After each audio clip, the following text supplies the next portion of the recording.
I warned my wife. If you invite your male boss to your birthday, I'm out. She did and gave him the my most special guest tag. When she got back, her boss stormed in screaming about the company. His lawyer just called me. What did you make him do? You'd think after 6 years of marriage, my wife Camille would know I don't bluff.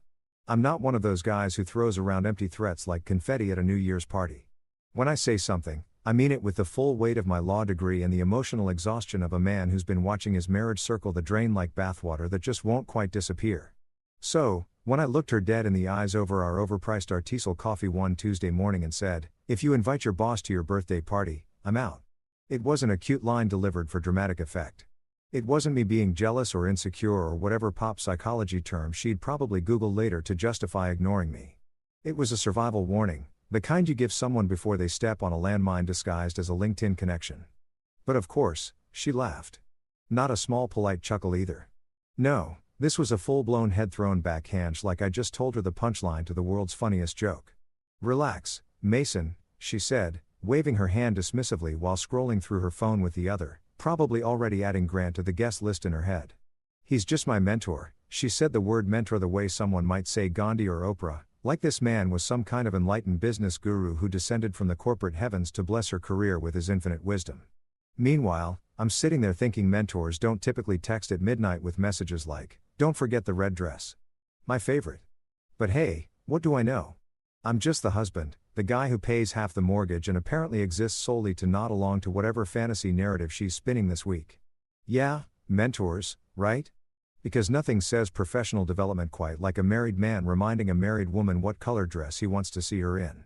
I'm sure that's covered extensively in all those leadership seminars she's always attending. Probably right after Synergy and before Paradigm Shifts.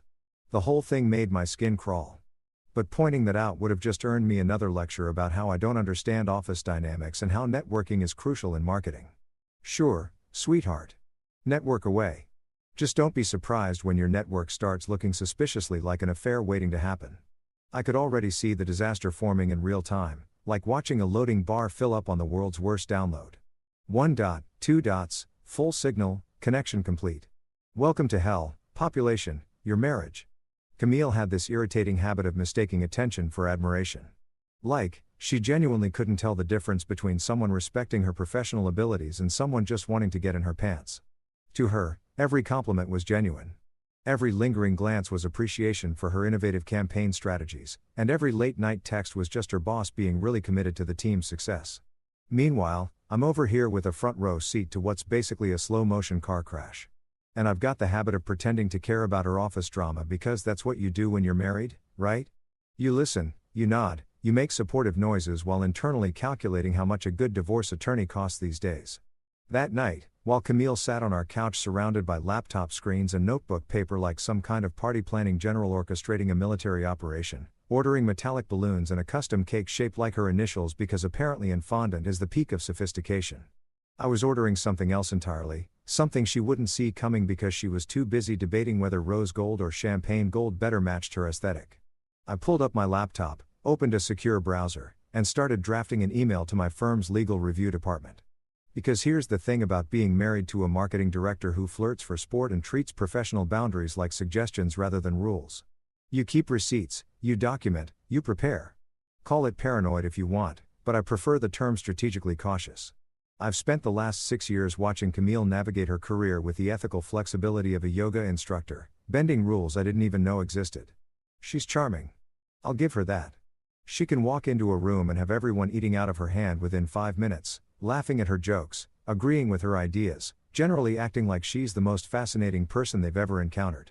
It's a gift really. A gift that served her well professionally and made my life a special kind of complicated personally. Because when you're that good at performing, at making people believe whatever version of reality you're selling, the lines start to blur. What's real? What's strategy? What's just Camille being Camille? And what's Camille actively making terrible decisions that'll blow up in both our faces? I didn't need to be Sherlock Holmes to figure out where this birthday party situation was heading. Grant Whitmore, her boss, the guy who signs her paychecks and apparently her self-esteem, was going to show up. He was going to bring some expensive, thoughtful gift that proved he really knows her. He was going to make some toast or speech that walked right up to the line of inappropriate without quite crossing it. Because guys like Grant are masters at plausible deniability. And Camille was going to glow under all that attention like she'd been plugged into an outlet completely oblivious or maybe just willfully ignorant to how the whole thing looked, how it made me feel, how it made us look as a couple. But fine, she wanted to throw her party. She wanted Grant there. Who was I to stand in the way of her special day? I'm not a monster. I'm not going to ruin her birthday by throwing a tantrum or issuing ultimatums. She'd just ignore anyway. No, I'd do something much smarter. I prepare because Grant Whitmore wasn't just her boss. Grant Whitmore was the CEO of Whitmore & Associates, a mid-sized marketing firm that had recently landed on my company's radar for some questionable financial practices. Nothing concrete yet, just whispers, red flags, the kind of thing that makes compliance attorneys like me start digging. And wouldn't you know it, I'd just been assigned to the preliminary review. Conflict of interest. Absolutely. The kind that could tank someone's career if not properly disclosed and managed. The kind that made a wife posting Instagram photos tagged with most special guest look really, really bad for everyone involved. Did Camille know this? Of course not. She never asked about my work, never cared beyond vague questions about whether I had a good day or a stressful day.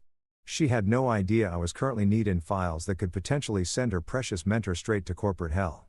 So, while she hummed along to whatever pop song was playing through her earbuds, addressing invitation envelopes in her perfectly looped handwriting, I was opening secure documents, and making notes just in case, just because I'm the kind of guy who likes having options, who likes being 10 steps ahead, who refuses to be the idiot husband who didn't see it coming. Call it petty, call it calculating, call it whatever you want. I call it insurance. Camille's birthday party looked like what would happen if a corporate mixer and an Instagram influencer's dream wedding had a baby. And that baby had unlimited access to her father's credit card. I'm talking champagne fountains, plural, because apparently one wasn't enough to properly celebrate turning 32. There was a live band playing jazzy versions of pop songs. The kind of music that makes you feel like you're in a fancy hotel lobby waiting for someone important who's never going to show up.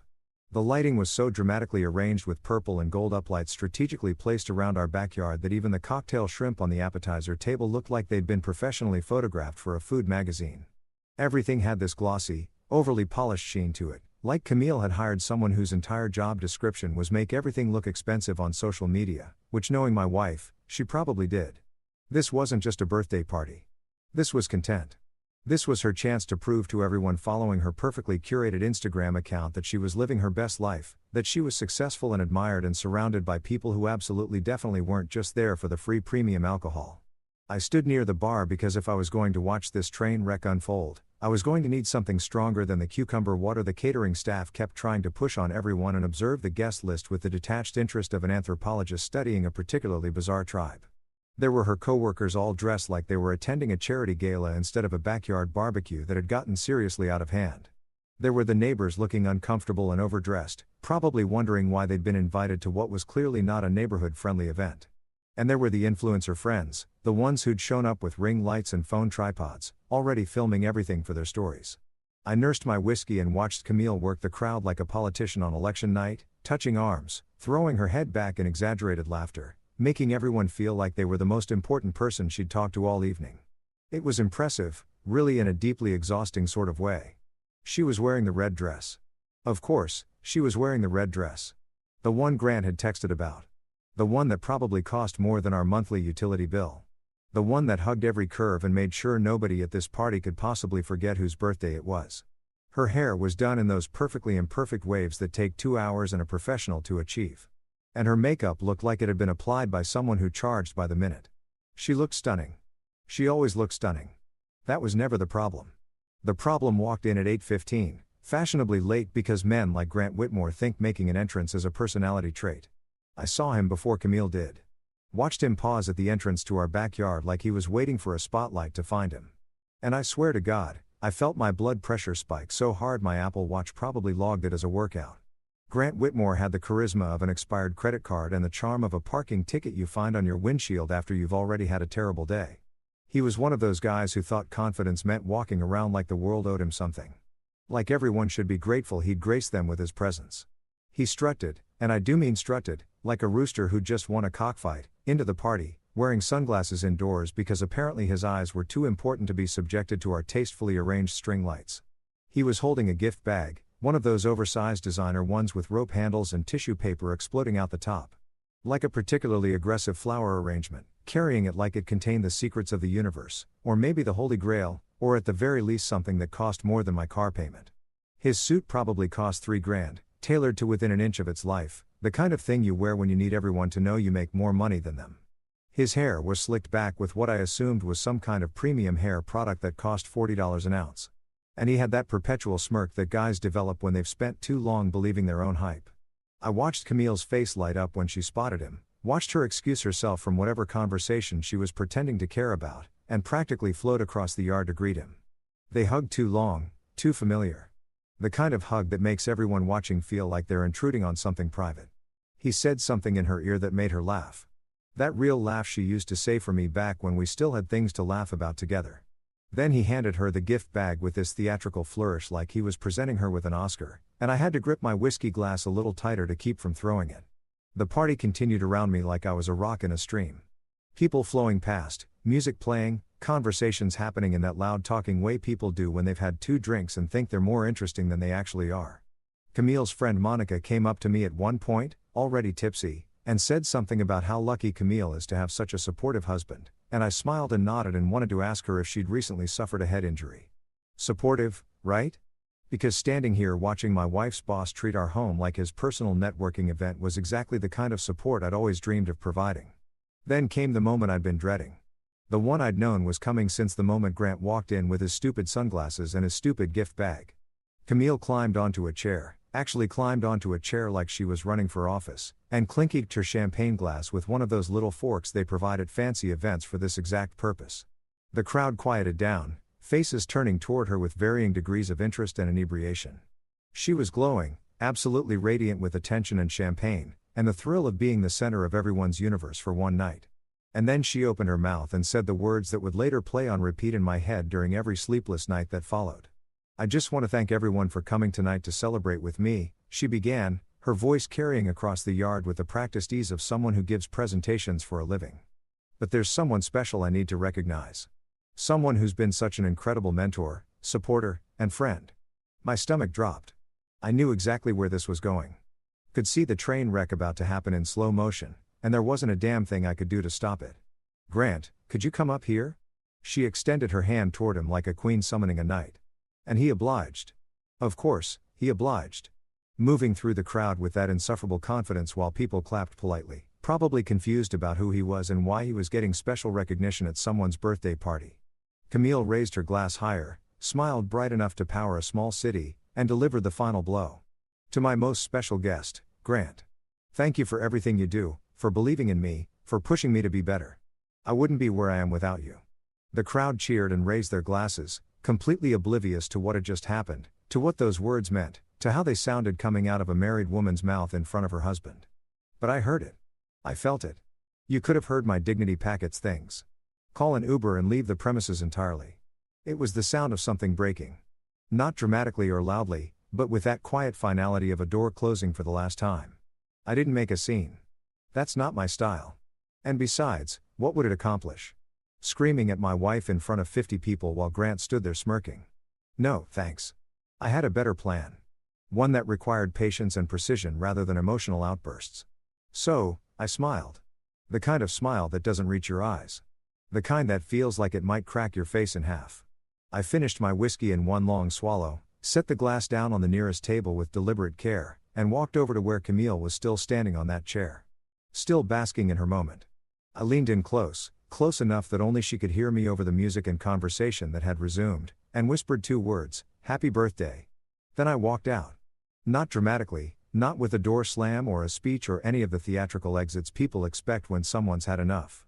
Just efficiently, purposefully, like I was clocking out of a terrible job at the end of a shift I should have quit years ago. I grabbed my keys from the hook by the door, stepped through our house, past the catering staff cleaning in the kitchen, past the coats piled on our bed, past all the evidence of a party I'd never wanted, and got in my car. The music and laughter faded as I pulled out of the driveway. And for the first time in hours, possibly months, I felt like I could actually breathe. Camille didn't call that night. Not even a "where are you" text, not a "are you okay?" Not even one of those passive-aggressive question marks that wives send when they're annoyed but trying to pretend they're not. Nothing. Radio silence. Complete and total communication blackout. Like I'd driven off the edge of the earth and she hadn't even noticed the absence of gravity. I guess when you're the star of your own birthday movie, when you're the leading lady in the romantic comedy playing exclusively in your head, the director's husband doesn't really matter. I was what they call in the film industry background talent. The guy who's technically in the scene, but could be replaced by literally anyone and nobody would notice or care. Hell, I could have been played by a cardboard cutout and it would have had the same emotional impact on the evening's festivities. I drove around for a while after I left, not really going anywhere specific, just putting distance between myself and that backyard circus. I ended up at a 24-hour diner off the highway. The kind of place that smells like coffee and broken dreams, where the waitresses call you hon and don't ask questions when a guy in a button-down shirt shows up alone at 10:30 on a Saturday night looking like he's just witnessed his own funeral. I ordered coffee that tasted like it had been brewed sometime during the Clinton administration and sat in a corner booth watching my phone not light up with messages from my wife. It was almost fascinating in a morbid sort of way, watching the minutes tick by and realizing that she genuinely didn't care where I was or whether I was coming back. She was probably still at the party, still holding court, still laughing at Grant's jokes, and pretending that everything was absolutely perfect in her meticulously curated life. But while she was cutting cake, probably a vanilla bean situation with buttercream frosting and those little edible flowers that cost $8 each, I was cutting ties quietly, methodically with the cold precision of a surgeon removing something malignant. See, the thing about being a corporate attorney is that you learn pretty quickly how to protect yourself, how to move assets, how to build walls that look invisible until someone tries to climb over them. I pulled out my laptop right there in that sad little diner, connected to the VPN on my phone and got to work. First order of business, our joint credit card, the one we'd opened 3 years ago because Camille insisted that shared finances are healthy for a marriage, and I'd been stupid enough to believe that meant we were building something together instead of giving her unlimited access to my credit limit. I logged into the account, navigated to the card management section, and hit the freeze button with the kind of satisfaction most people reserve for popping bubble wrap. Frozen. Done. Every transaction she tried to make from this point forward would be declined, and she'd have to call the bank to figure out why, and they'd tell her that the primary account holder, that would be me, had restricted access. Then I moved on to my business account, the one with my consulting fees and my salary direct deposits, and rerouted everything to a new account I'd opened last month at a completely different bank. Call it paranoid, call it petty, call it whatever makes you feel better, but I call it smart. I'd watched too many guys get cleaned out by wives who suddenly decided that what's yours is mine applied to bank accounts, but not to loyalty or respect. The locks were next on my list. And yeah, I know that sounds dramatic, like something out of a daytime talk show where everyone's screaming and throwing chairs, but hear me out. Our house is in my name. I bought it 2 years before I met Camille back when I was a junior associate pulling 80-hour weeks and living on takeout and ambition. When we got married, I added her to the title because that's what you do when you love someone and trust them and think you're building a future together. But the mortgage, that's all me, buddy. Every payment, every repair, every time something breaks and needs fixing, that's my money, my credit, my problem. So, changing the locks on my own house wasn't some psychotic power play. It was a boundary. Remember boundaries? Camille loved talking about boundaries in therapy. Loved throwing that word around like it was a magic spell that would fix everything wrong with us. We need better boundaries, Mason. Well, sweetheart, a new deadbolt is about as clear a boundary as it gets. I made a call to a 24-hour locksmith because apparently everything in this city operates around the clock to accommodate people having emotional breakdowns and arranged for them to come out first thing in the morning. Cash payment, receipt under a different name, the works. They probably thought I was paranoid or having an affair or running from the mob, but they didn't ask questions and I didn't volunteer information. That's the beautiful thing about paying people well. They stop caring about why you need their services and just focus on providing them. But the real masterpiece, the piece to resistance of my late-night strategic planning session was the email. I sat there in that diner booth with my terrible coffee and my laptop and composed what I can only describe as a work of art disguised as professional correspondence. Subject line, conflict of interest, urgent, short, professional, the kind of thing that makes people's hearts skip a beat when they see it in their inbox because they know it's not going to be good news. In the body of the email, I kept it brief and devastating. Her company policy regarding conflicts of interest and potential ethics violations. I'm submitting formal disclosure of a personal relationship that may impact the ongoing Whitmore and Associates review. Attached. Please find photographic evidence requiring immediate assessment by the ethics committee and senior partners. And then, because I'm nothing if not thorough, I attached a photo. Not just any photo, the perfect photo, the one that someone had posted to Instagram and tagged both Camille and Grant in because people are so obsessed with documenting every moment of their lives that they create evidence without even realizing it. There they were, my wife and her mentor, smiling at each other like they were the only two people at the party. His hand on her waist, her hand on his arm. Both of them holding champagne glasses and looking for all the world, like a couple celebrating their anniversary instead of a boss and his employee at a birthday party that happened to include her husband somewhere in the background, probably looking miserable. The beauty of the photo was its ambiguity. It didn't show them kissing or doing anything explicitly inappropriate, but it showed enough. The body language, the proximity, the casual intimacy of two people who were way too comfortable with each other. And in the context of a company under legal review for potential fraud, with me as one of the reviewing attorneys and her as an employee of that company who just publicly declared her boss her most special guest. That photo was a grenade with the pin already pulled, and I just lobbed it directly into the ethics committee's inbox. I addressed the email to 3 people, my direct supervisor, the head of our legal review department, and the company's ethics officer. Then I hovered over the send button for exactly 30 seconds, giving myself time to reconsider, to think about whether I really wanted to do this, whether I was overreacting, whether maybe I should just go home and try to talk to Camille like a rational adult in a functional marriage. But then I remembered her standing on that chair raising her glass to Grant, calling him her most special guest, while I stood there like a ghost at my own wife's party, and I clicked send with 0 regrets. The email whooshed off into the digital void, and I closed my laptop with the satisfaction of someone who just finished a particularly challenging puzzle.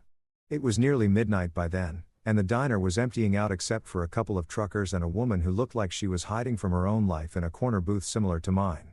I paid my bill, left a generous tip because the waitress had kept my coffee cup full without trying to make conversation, and headed to a hotel, not a fancy one. I wasn't trying to make some grand statement or live it up like I was on vacation. Just a clean, quiet place with a bed and a lock on the door and absolutely 0 chance of running into my wife. I checked in using my business credit card, the one Camille didn't have access to, and took the elevator up to a room on the 4th floor that smelled like industrial cleaning products and had art on the walls that looked like someone had sneezed paint onto a canvas and called it abstract expressionism. I kicked off my shoes, loosened my tie, and lay down on the bed, fully clothed, staring at the ceiling and waiting for guilt or regret or some kind of emotional response to hit me. But it never came. Instead, I felt something I hadn't felt in months, maybe years. Relief. Pure, uncomplicated relief, like I'd been holding my breath underwater and finally broken the surface. My phone sat on the nightstand, still silent, still absent of any messages from Camille, and I realized I didn't care anymore. The silence didn't hurt. It was just confirmation of what I'd already known, that I'd stopped matching to her a long time ago, and she'd stopped matching to me somewhere along the way, too. For days. That's how long it took for Camille to notice I hadn't come home.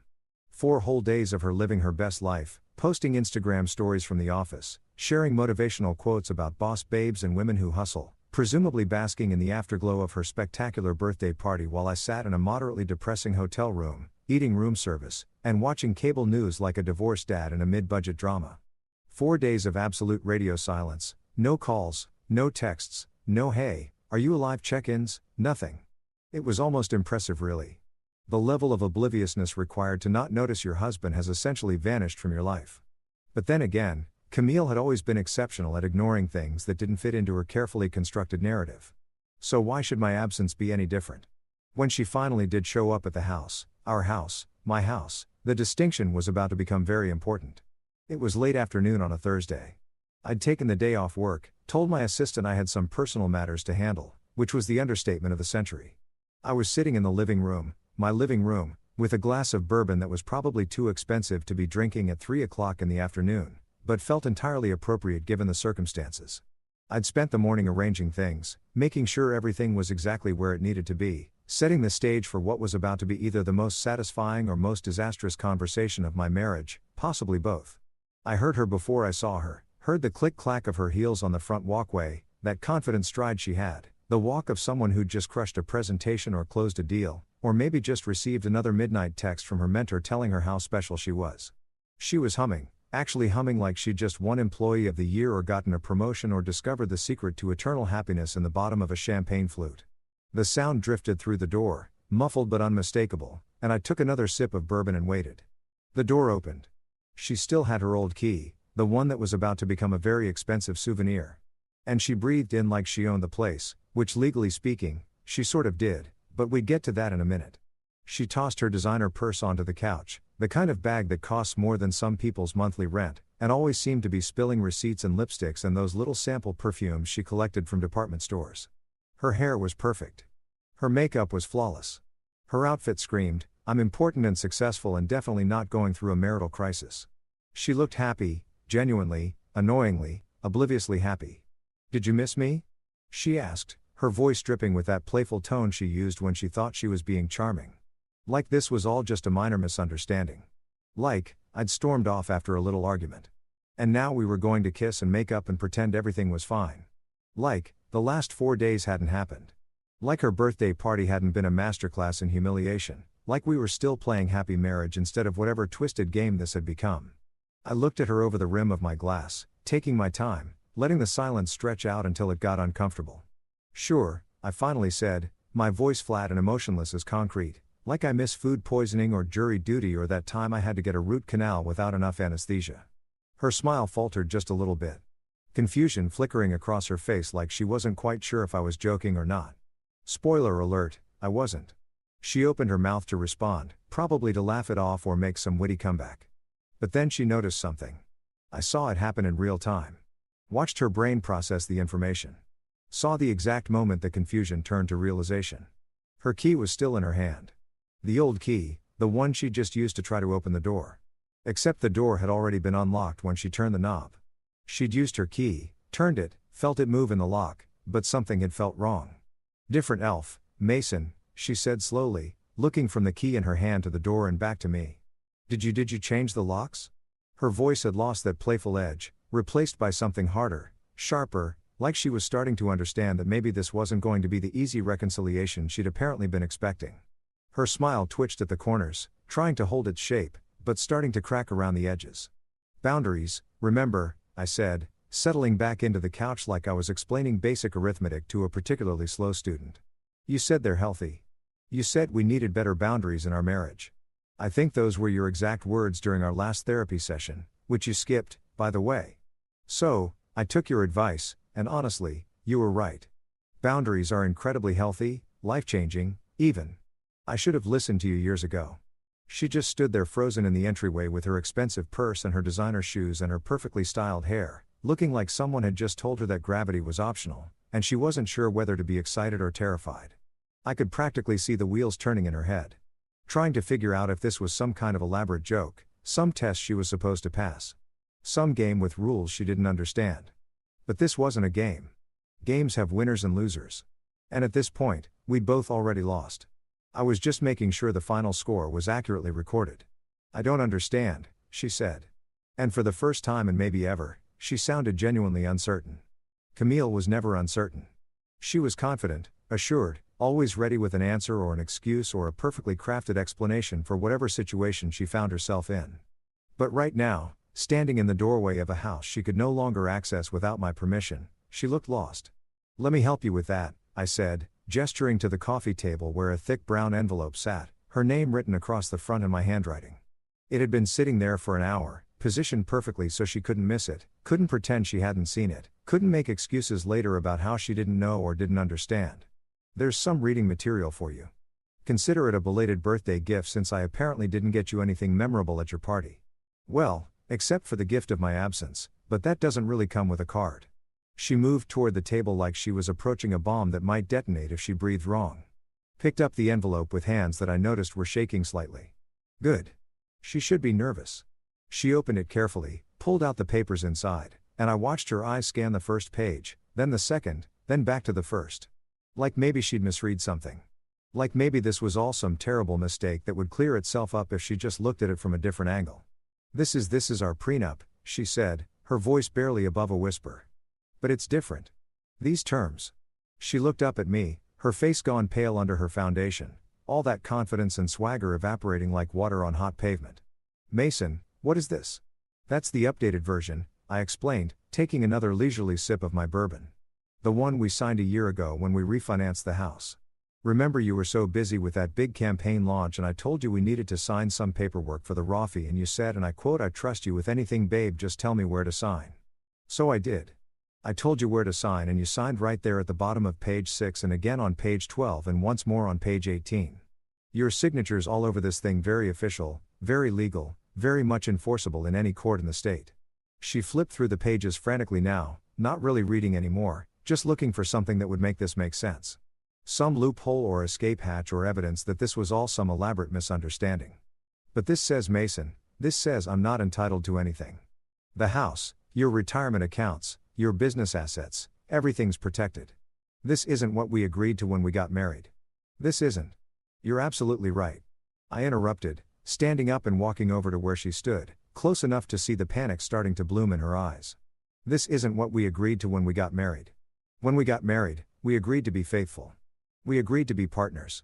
We agreed to respect each other and prioritize our relationship over our careers and not invite our bosses to birthday parties and call them our most special guests while our husbands stand in the corner like decorative plants. But then things changed, didn't they? Circumstances evolved. Situations developed and I adapted accordingly. You tricked me, she whispered, clutching the papers like they might transform into something else if she held them tight enough. You lied to me. You told me this was for the refinance. I told you we needed to sign paperwork for the refinance. I corrected, which was true. We didn't need to sign refinance paperwork. We also needed to sign an updated prenup, which I mentioned was included in the documents. You just didn't bother to read what you were signing because you were too busy, too distracted, too confident that I'd never do anything that wasn't completely in your best interest. You said you trusted me with anything, Camille. So, I trusted that you wouldn't read the fine print. Turns out we were both right. Camille tried pretending nothing happened for approximately 18 hours, which was actually longer than I'd expected given her usual inability to confront reality when it didn't align with her preferred narrative. She spent that night in the guest room, which was generous of me to allow, considering she technically had no legal right to be in my house anymore, but I'm not a complete monster, and emerged the next morning acting like we just had a minor disagreement about where to go for dinner rather than a nuclear detonation of our marriage. She made coffee, did her makeup, got dressed in one of those power suits she wore when she needed to feel in control, and headed off to work like everything was absolutely fine, and we definitely weren't 2 signatures away from divorce proceedings. I, meanwhile, worked from home that day because I had a feeling things were about to get interesting and I wanted a front row seat to the implosion. I set myself up in the home office with my laptop, a fresh pot of coffee, and the kind of anticipation you get right before a really good plot twist in a movie you've been waiting months to see. I'd sent that email 4 days ago, for days for it to circulate through the proper channels, for the ethics committee to convene, for people way above my pay grade to start asking uncomfortable questions about conflicts of interest and professional boundaries, and why exactly one of their reviewing attorneys had a wife who was publicly celebrating her boss while said boss was under investigation for financial misconduct. These things take time, bureaucracy being what it is, but I knew the clock was ticking. It was just a matter of when, not if. The call came at 10:47 in the morning. I know the exact time because I was watching the clock like a kid on Christmas Eve, except instead of waiting for Santa, I was waiting for karma to show up with receipts and a really bad attitude. I heard Camille's phone ring from where I sat in my office. Heard her answer it in that professional voice she used for work calls, all crisp and efficient and ready to solve whatever problem had come up.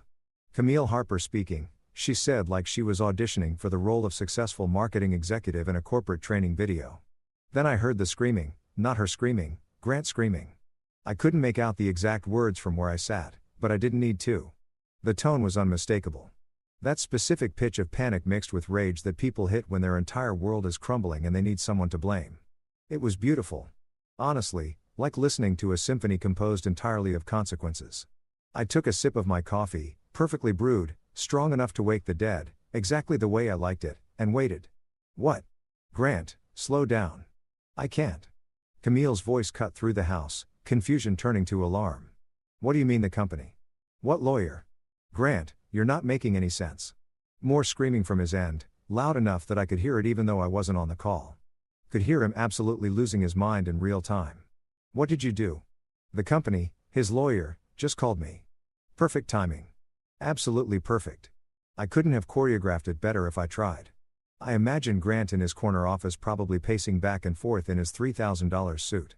His hair no longer perfectly slicked back, his composure completely shattered as he realized that his company was under serious legal scrutiny. And it was all connected to a stupid birthday party where he'd gotten too comfortable, too cocky, too careless about boundaries and optics and the basic professional standards that exist for exactly this reason. See, here's what had happened. While Camille was busy pretending everything was fine and Grant was probably busy sending inappropriate midnight texts to other employees, my email had made its way through the proper channels.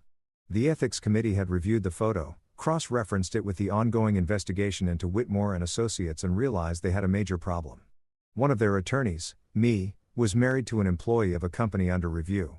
And that employee had publicly and enthusiastically demonstrated a personal relationship with the CEO of said company. That's not just a conflict of interest.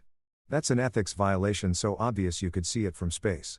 So, they'd done what any responsible legal department would do. They'd escalate. They'd notified senior partners who'd notified the company's general counsel, who'd immediately started damage control procedures, which meant pulling me off the Whitmore and Associates review, not as punishment, just as standard conflict protocol, and assigning new attorneys to the case. Fresh eyes, no personal connections, no reason to show favoritism or bias in either direction. And those new attorneys, unencumbered by any loyalty or personal relationship to anyone involved, had apparently found some very interesting things in Whitmore and Associates' financial records. Things that Grant had probably been hoping would stay buried under a mountain of paperwork and creative accounting. I heard footsteps, fast and frantic, coming toward my office. The door burst open and there was Camille, phone still clutched in her hand, her face pale and her eyes wide with the kind of panic that comes from finally understanding you've massively screwed up but having no idea how or why or what to do about it. "Mason," she said, her voice shaking. "Mason, Grant is freaking out. He's saying something about lawyers and investigations and the company freezing accounts. He's saying this is my fault that we," she stopped, swallowed hard, her brain clearly working overtime to connect dots she should have seen coming from a mile away. "What did you do?" I leaned back in my chair, cradling my coffee mug, and gave her my best impression of innocent confusion. "Me? I didn't do anything. Well, nothing illegal anyway. I simply followed protocol. When I realized there might be a conflict of interest between my professional responsibilities and my personal life, I disclosed it to the appropriate parties. That's literally in my job description, Camille. It's what ethical attorneys do when they discover potential conflicts. I'm honestly surprised you're surprised. You're the one who's always talking about integrity and professional standards and doing the right thing, even when it's hard. You reported us." Her voice cracked on the last word, like the full weight of what was happening was finally sinking in. "You told them about Grant and me. I reported a potential conflict of interest. I corrected, enjoying this way more than I probably should have. I submitted photographic evidence of a personal relationship between an employee of a company under review and that company's CEO. The fact that the employee happens to be my wife is unfortunate but irrelevant. The fact that you chose to make that relationship very public, very obvious, and very questionable in terms of professional boundaries, well, that's on you, sweetheart. I just provided the documentation." She stared at me like I'd grown a second head, like the man she'd married had been replaced by a stranger who spoke the same language but operated according to completely different rules. "But you're ruining everything. Grant's company, my job, my career. Mason, they're going to think I'm involved in whatever they're investigating. They're going to think I knew something, that I was part of it." "Were you?" I asked, genuinely curious. "Part of it? I mean, did you know Grant was cooking the books or fudging numbers or whatever creative financial gymnastics he was doing that attracted legal attention in the first place? Because if you did, you should probably lawyer up. Not with me, obviously, since I have that whole conflict of interest thing now. But maybe someone from another firm, someone who specializes in white-collar defense." "I didn't know anything," she practically shouted. Frustration and fear mixing into something close to hysteria. "I'm in marketing, Mason. I don't have anything to do with the financial side of the business. I just create campaigns and manage clients." And she stopped. Realization dawning. "This is revenge. You're doing this because of the party. Because I invited Grant because you're jealous and petty and jealous." I interrupted, setting my coffee down and standing up, walking toward her until we were face to face. "Camille, I'm not jealous. Jealousy requires caring about something enough to want to keep it. What I am is done. Done with being an afterthought in my own marriage. Done with watching you prioritize your boss over your husband. Done with being the guy who stands in the corner at parties while his wife toasts to someone else being her most special guest. This isn't revenge. This is consequences. There's a difference." Her phone rang again. Grant's name flashing on the screen and she looked at it like it was a live grenade. She didn't answer. Couldn't answer probably because what was she going to say? How is she going to explain that her husband had just professionally nuked both of them using nothing but proper legal protocol and a well-timed disclosure? The phone kept ringing, insistent and angry, and I could almost hear Grant on the other end screaming into the void, watching his company implode in real time because he'd been too arrogant to maintain appropriate boundaries with his employees. "You need to fix this," Camille whispered, her voice small and desperate. "Please, Mason, call them back. Tell them it was a mistake. Tell them there's no conflict. Tell them." "No," I said simply, returning to my chair and picking up my coffee. "I'm not fixing anything. This is the bed you made, Camille. Time to lie in it. Although, probably not in this house since legally speaking, you don't live here anymore. You might want to start looking at apartments. I hear there are some nice studios downtown, very affordable for someone who's about to be unemployed." Camille's office life crumbled faster than her gluten-free cake and with roughly the same level of dignity, which is to say none at all. It was actually impressive how quickly everything fell apart once the dominoes started tipping. Like watching a carefully constructed house of cards collapse in real time, except the cards were made of bad decisions and professional misconduct. Within 48 hours of Grant's panic call, her entire career was in free fall and I had the best seat in the house to watch it all go down. Not because I was actively involved.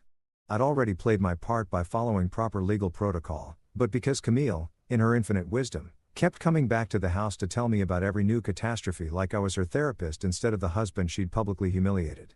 The first major blow came when their biggest client, some tech startup that sold overpriced smart home devices nobody needed, pulled their account, just completely ghosted the agency, sent a tour email about reevaluating their marketing partnerships in light of recent developments, and took their six-figure annual contract somewhere else. Apparently, when you're a startup trying to convince investors you're legitimate and professional, you don't want to be associated with a marketing firm whose CEO is under investigation for financial fraud and whose marketing director is splashed all over social media calling that CEO her most special guest. Bad optics, as Camille would say. Really, really bad optics. Then another client left, then another. It was like rats abandoning a sinking ship, except the rats were Fortune 500 companies and wellness brands and boutique hotels. All of them suddenly very concerned about their reputation and very eager to distance themselves from Whitmore and Associates before the stink of scandal stuck to them too. Camille tried to do damage control, sent emails assuring clients that she had nothing to do with the investigation, that her work was completely separate from any financial improprieties, that they could trust her to continue delivering exceptional results. But trust is a funny thing. Once it's broken, it's really hard to glue back together, especially when the person asking you to trust them has recently demonstrated spectacularly poor judgment in both their personal and professional life. HR got involved next because of course they did.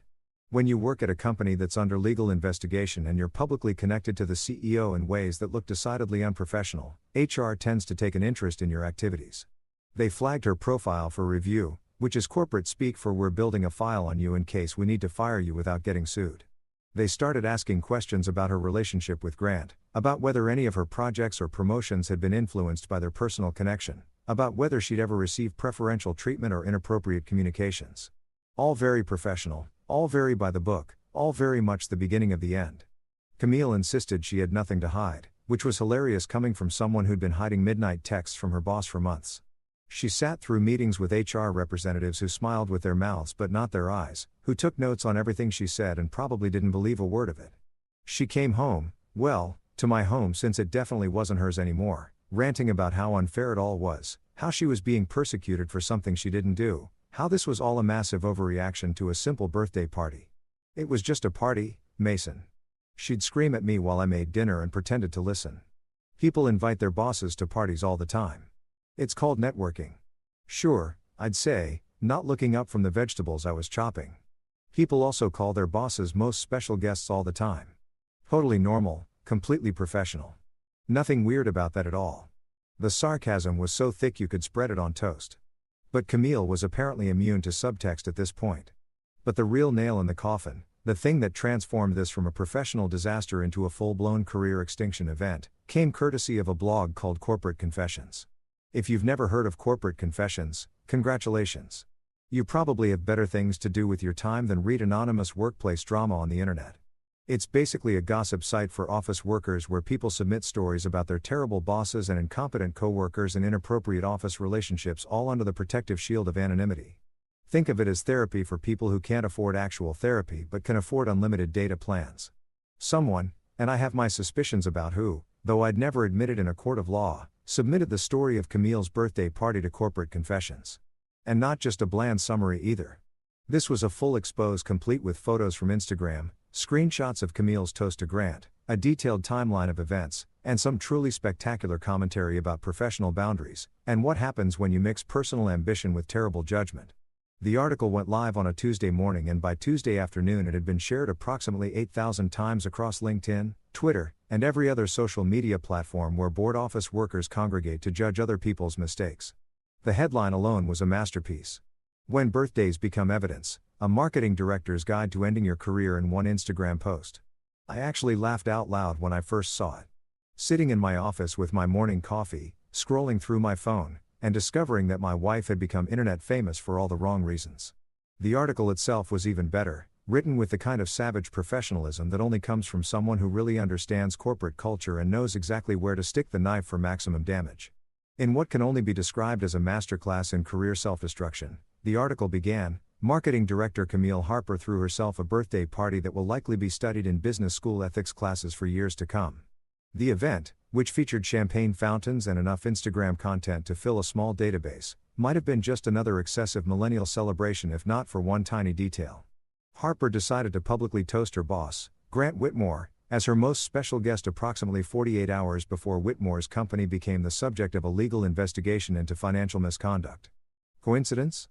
Perhaps professional suicide? Absolutely. It got worse from there.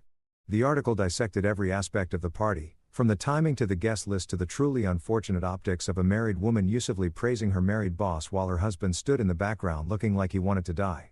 There were quotes from anonymous industry insiders talking about how everyone at Whitmore and Associates had known about the special relationship between Camille and Grant. How it had been an open secret that made everyone uncomfortable but nobody wanted to address because Grant signed the paychecks.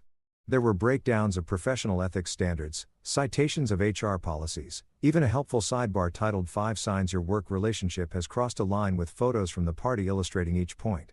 LinkedIn erupted. That was the only word for it.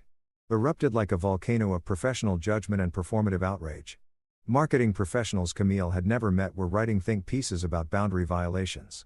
HR representatives were sharing the article with commentary about what not to do if you value your career. Her former colleagues, well, current colleagues technically though probably not for long, were conspicuously silent, not commenting, not defending her, just quietly unliking and unfollowing her profile like she'd contracted a contagious disease they didn't want to catch. The meme started around Wednesday.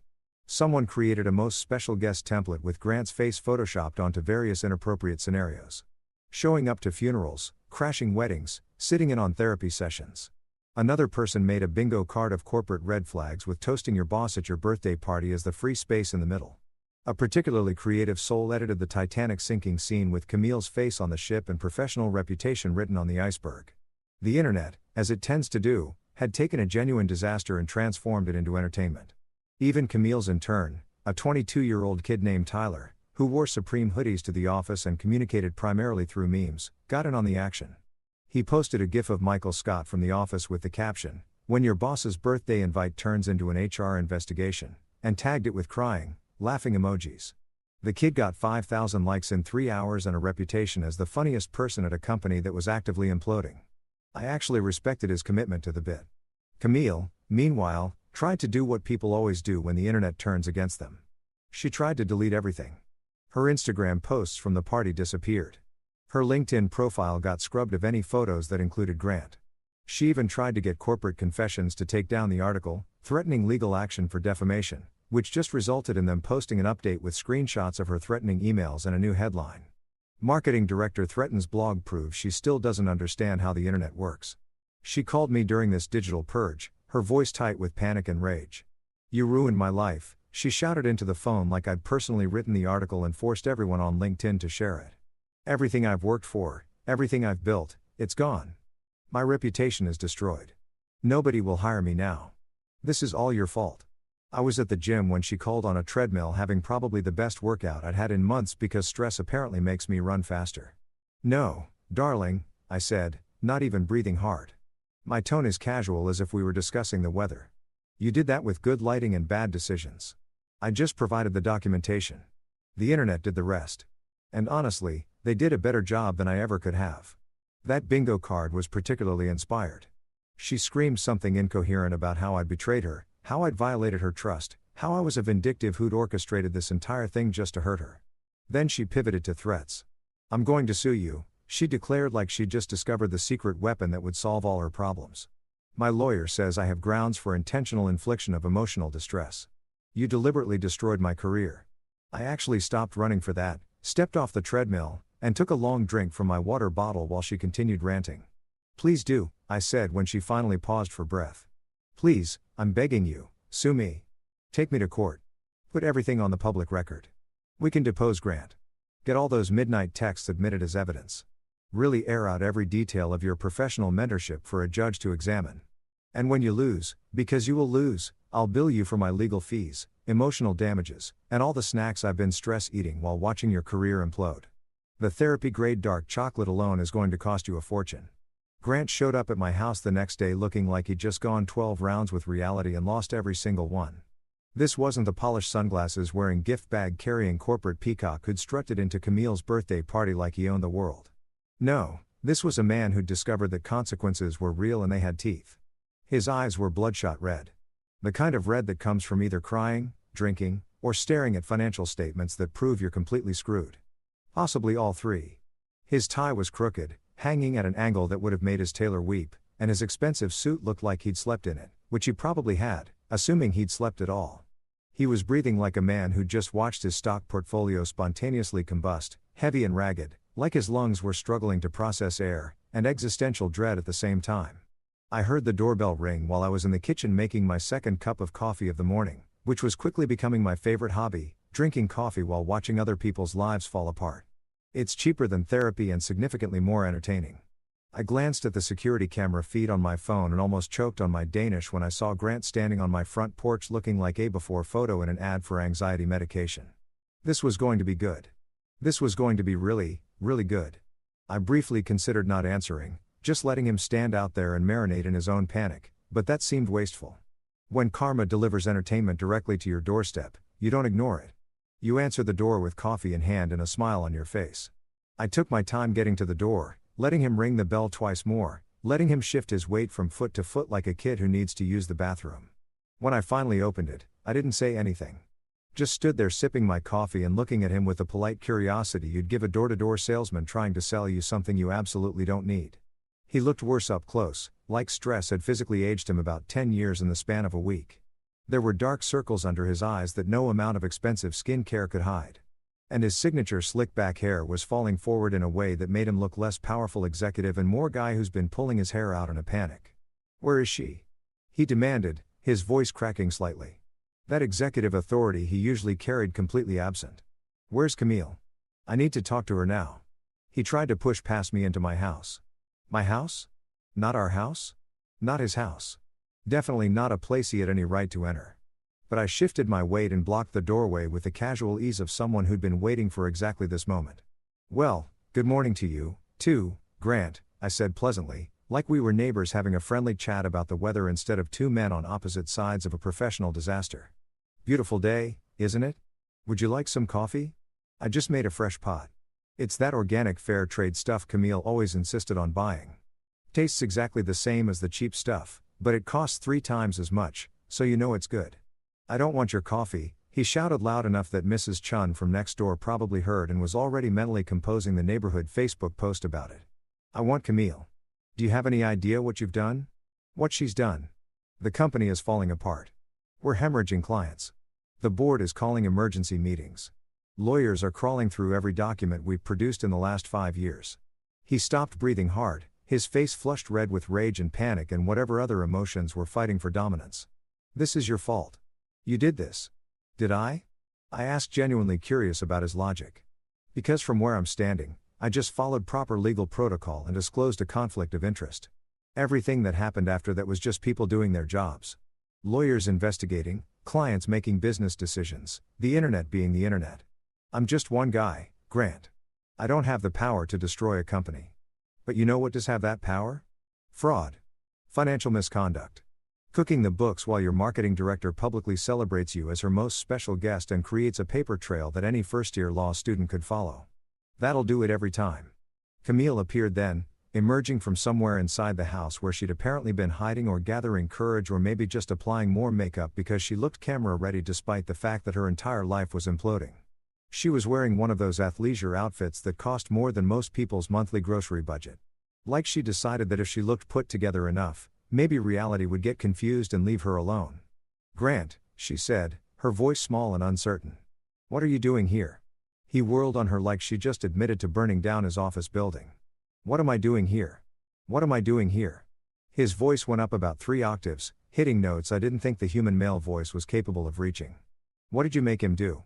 "The company's freezing accounts because the legal review found discrepancies, major discrepancies, and now they're saying it's connected to your husband's disclosure. HR's in complete meltdown. Half the staff quit yesterday. Our biggest investor pulled out this morning. The trade publications are writing obituaries for us while we're still technically alive." I leaned against the doorframe, sipping my coffee, watching this unfold with the detached appreciation of someone watching a really good movie. This was better than Netflix. This was better than HBO. This was live action karma. And I had the best seat in the house.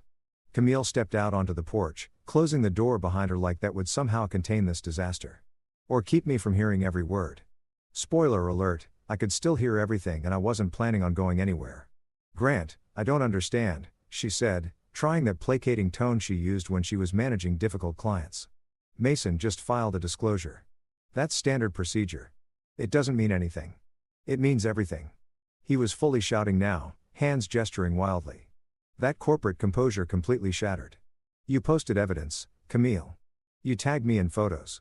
You wrote captions about how I'm your most special guest and your incredible mentor. You created a public record of our relationship right as the company was under legal review. Do you know what that looks like? Do you have any idea how that appears to investigators? They're saying you might have known about the financial issues. They're implying you were involved. That maybe I told you things I shouldn't have.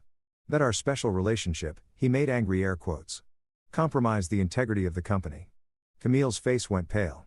All that carefully applied makeup suddenly looking like paint on a statue. "But I didn't know anything. I'm in marketing. I don't even have access to the financial systems." "That's not what it looks like," Grant shouted, and I noticed his hands were shaking. "It looks like the CEO and his marketing director were having an inappropriate relationship. And when the company started getting investigated, her husband, a lawyer, conveniently disclosed everything to protect himself while throwing both of us under the bus. I had to give him credit. That was actually a pretty accurate summary, though his use of the word inappropriate was doing a lot of heavy lifting." I cleared my throat from the doorway, drawing both their attention. "I hate to interrupt what seems like a really productive conversation," I said. My tone so dry you could use it to start fires, but I feel like I should clarify something. I didn't throw anyone under any bus. I simply informed my employer that I had a personal connection to a company under review, which is literally required by my employment contract and basic legal ethics. What happened after that? The investigation, the findings, the clients leaving, the internet turning your birthday party into a meme. That's all just consequences of choices you both made. I'm not the villain in this story. I'm just the guy who pulled the fire alarm when I noticed the building was already burning." Camille turned to look at me, and there was something in her expression I'd never seen before. Genuine horror mixed with a dawning realization that maybe, just maybe, she'd massively miscalculated who she was married to. And what he was capable of. "Mason, please," she said, her voice breaking slightly. "Please fix this. You know people, you have connections. You can make some calls and explain that this is all a misunderstanding. Fix this." I interrupted, genuinely amused by the audacity. "Camille, sweetheart, I'm a corporate attorney, not a wizard. I can't just wave a magic wand to make fraud investigations disappear. I can't unring bells or unpost Instagram photos or convince the internet to forget about the time you publicly declared your boss your most special guest. But you know what? Even if I could fix this, I wouldn't because I'm on vacation from stupid decisions. Your stupid decisions specifically. I've been enabling them, tolerating them, quietly managing them for 6 years, and I'm done. This is your mess. You made it. You can figure out how to clean it up." Grant took a step toward me and for a second I thought he might actually try to hit me, which would have been hilarious given that he had 50 pounds on me but looked like a stiff breeze would knock him over at this point. "You self-righteous son of a," he hissed, his voice low and dangerous. "You destroyed everything. My company, my reputation, Camille's career. You destroyed all of it because of what? Jealousy? Revenge?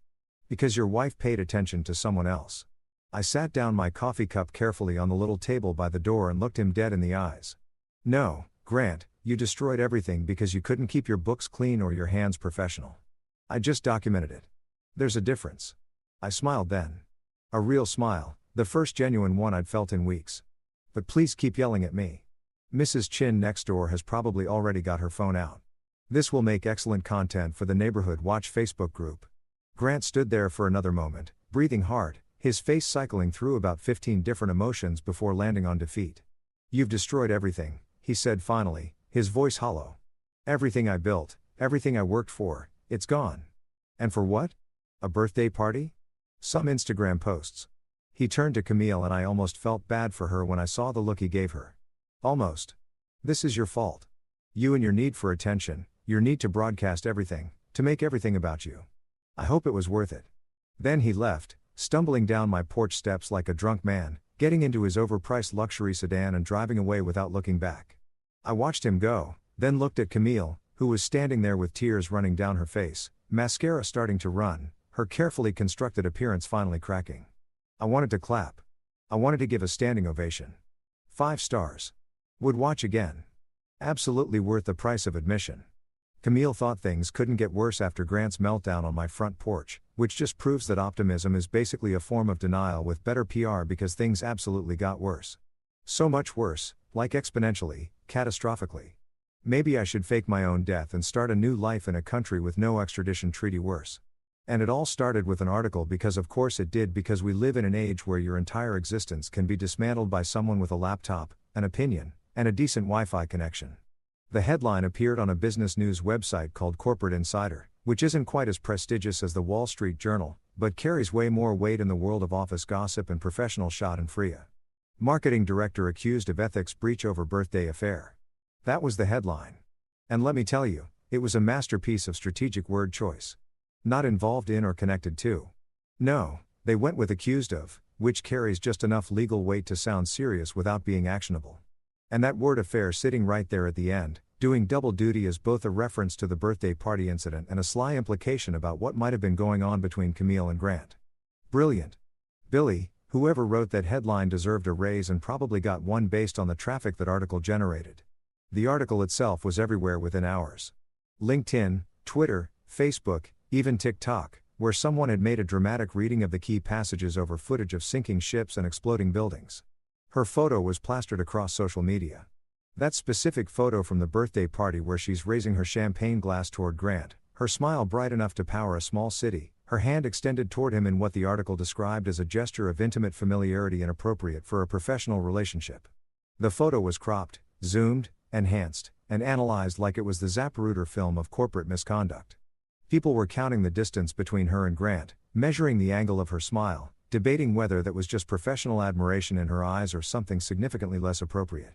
LinkedIn absolutely roasted her. And if you've never witnessed a LinkedIn roasting, let me tell you, it's a special kind of brutal. Because LinkedIn users don't just criticize, they criticize while simultaneously humble bragging about their own superior ethics and professional judgment. It's like getting kicked while you're down, except the person kicking you is also handing out their business card and asking if you've considered their leadership coaching services. The comment section under that article was basically a masterclass in professional passive aggression disguised as concern. One comment that got over 3,000 likes read, "Bold of her to mix work and wine like they're ingredients in a recipe for disaster. Must be networking 2.0. As someone who spent 15 years building authentic professional relationships based on mutual respect and clear boundaries, I find this deeply troubling. #leadership #ethics #professional development. The hashtags were the chef's kiss on that particular burn. Really driving home that this person wasn't just judging Camille. They were using her downfall as content for their personal brand. Another gem. I've always maintained that your reputation is your currency in this industry. This situation is a perfect case study in how quickly that currency can become worthless. In my upcoming webinar, Boundaries, the Key to Professional Success, we'll be discussing exactly these kinds of scenarios. Link in bio #career advice #professional boundaries #thoughtful leadership. I actually laughed at that one, sitting in my home office with my coffee, watching Camille's professional reputation get commodified into marketing material for someone's coaching business. The internet is a beautiful, terrible place. Even her intern, that kid Tyler with the Supreme hoodies, got in on the action, and his post might have been my favorite of all.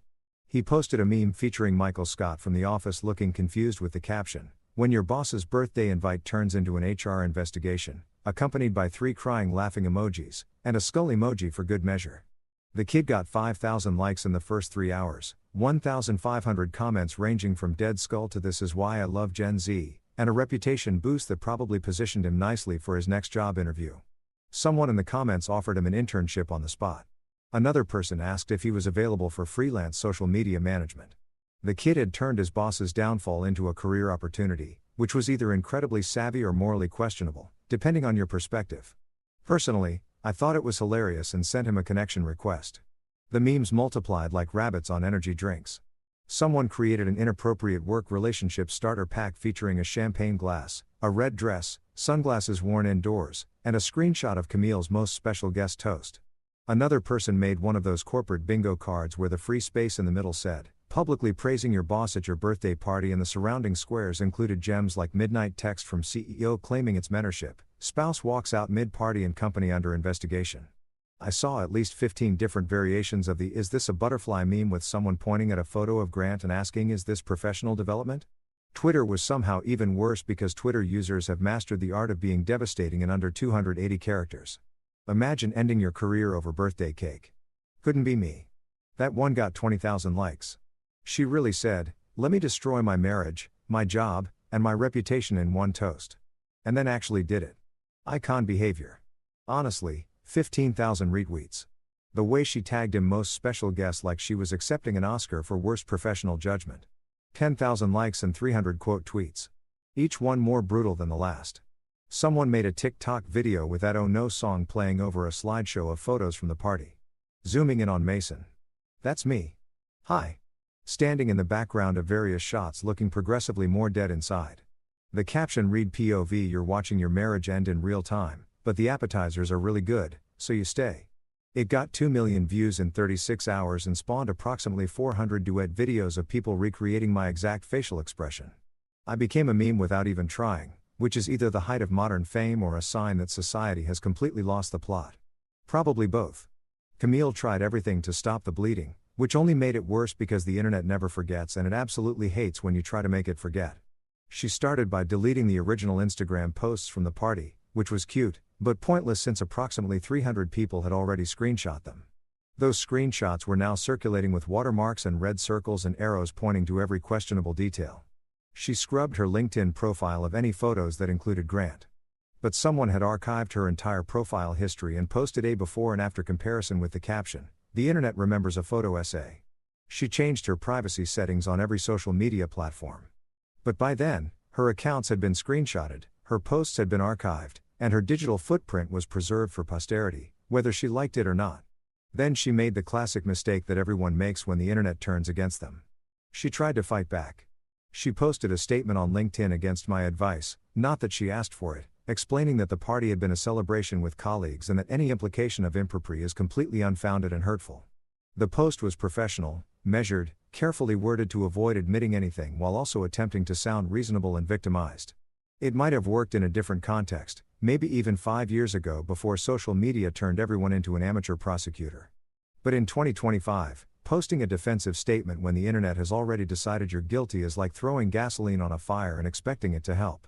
The comments started immediately. "So, calling your boss your most special guest is just colleague things. Good to know. The impropriety isn't implied. It's explicitly documented in approximately 50 Instagram posts. Ma'am, this is a Wendy's." That last one didn't even make sense in context, but got 800 likes anyway because internet humor operates on its own logic. Her former colleagues maintained radio silence, which spoke volumes in that specifically corporate way where not saying anything says everything. Nobody defended her. Nobody vouched for her character. Nobody posted supportive comments or tried to contextualize the situation. They just quietly unliked her posts, disconnected from her on LinkedIn, and pretended they'd never known her well enough to comment. It was the professional equivalent of watching someone drown from the shore and deciding that getting wet wouldn't be a good career move. Brutal, but understandable. Nobody wanted to tie themselves to a sinking ship, especially not when that ship was actively being mead into oblivion. The trade publications picked up the story next because apparently Camille's downfall was newsworthy enough to merit actual journalism. Marketing Week ran a piece titled "When Personal Branding Goes Wrong, Lessons from the Whitmore Scandal." Adage did a feature on the blurred lines between mentorship and misconduct. Even Forbes got in on the action with an article about the hidden costs of workplace relationships that used Camille's situation as the lead example. She'd become a cautionary tale, a teaching moment, a case study in what not to do if you value your career or your sanity or your ability to show your face in professional settings ever again. I watched all of this unfold from the comfort of my home office, my sanctuary, my front row seat to Karma's greatest hits. Camille would come storming in periodically, her phone clutched in her hand like it was a weapon or a lifeline or maybe both, showing me the latest article or meme or comment thread like I was supposed to do something about it. "Look at this," she'd shout, shoving her phone in my face. "They're calling me Birthday Cake Barbie. There's a whole hashtag. Mason, you have to make this stop." But I couldn't make it stop. And honestly, I wouldn't have even if I could. This wasn't my doing anymore. This was the internet being the internet. This was consequences having consequences. This was the natural result of making spectacularly bad decisions in an age where everything is documented, shared, and preserved forever. Sorry, sweetheart. I'd say not sorry at all. I'm fresh out of magic wands and the genie is not taking my calls. Maybe try apologizing to the internet. I hear that always works great and definitely never makes things worse. She tried that too, eventually posting a more comprehensive apology that acknowledged poor judgment and regrettable optics while stopping just short of admitting to anything actually actionable. It got ratioed, which means more people commented negatively than liked it within 20 minutes.